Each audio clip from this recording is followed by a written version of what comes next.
PhillyCAM, I'm Justin DeBerardinis. I'm a candidate for City Council. I started my career as a community organizer in Kensington. I fought and led a campaign to get a new Willard Elementary School built in my community. I've worked in City Council. I was legislative director for Maria Quinones Sanchez, and for the last 6 years I've been leading Bartram's Garden in Southwest Philadelphia. I think I'm leading the best park in Philadelphia, and it's the best park because the community in Southwest is leading that park. I think it is about public institutions which are hiring young people in the neighborhood, which is promoting neighborhood leadership, and where City Hall is an ally and a supporter and not telling every neighborhood what it needs to move itself ahead. I think people can rebuild their own communities in Philadelphia, and I'm going to be an ally for that in City Hall. I'm pulling out of this fishbowl here.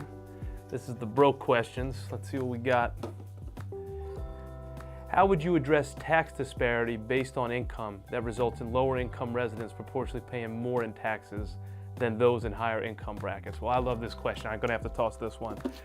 We have about the worst municipal tax system in America here in Philadelphia. We managed to have a tax code that crushes small businesses or local entrepreneurs and also manages, I'd say, to kick poor people in the teeth. It is a regressive tax code. I would love to reform this tax code. That's been a passion of mine when I worked in City Council. Progressive tax reform is something I believed in. I think the one thing we have to embrace is start a movement for a progressive wage tax in this city. That's where most of our tax revenues come from. Right now, we just have a flat wage tax. Everyone's paying the same rate. I think we could eliminate the wage tax for the working poor in Philadelphia. We could eliminate wage taxes for those making $30,000 or less. I think that is the kind of initiative, that's the kind of progressive vision that we need when we approach taxes. I think we need, similarly, we're going to need more protections around property taxes. I love that a lot of folks own homes in this town. A lot of folks who have lower incomes, a lot of folks who have fixed incomes. They own property. We got to make sure they can keep owning property in the future. That's an important part of the city I grew up in. That's a part of the city I want us to have for my children.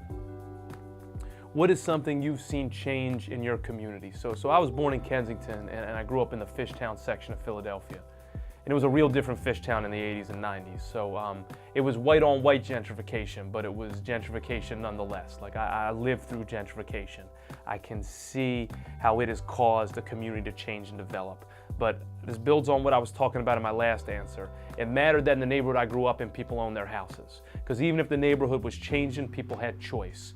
People had opportunity. People had the ability to benefit financially or at least have some ability to control their future when their neighborhood changed. If you're renting, you don't have that choice. That's why I think it's important that before we get to gentrification in every neighborhood in this town, we are expanding ownership, we are expanding equity. We want as many people in this city owning a piece of it as we possibly can, because that's how we're going to build an equitable and a future that has more prosperity, which is shared by all Philadelphians. I think ownership matters. It mattered in the neighborhood I grew up in, and I think it's going to matter for a lot of other neighborhoods in Philadelphia.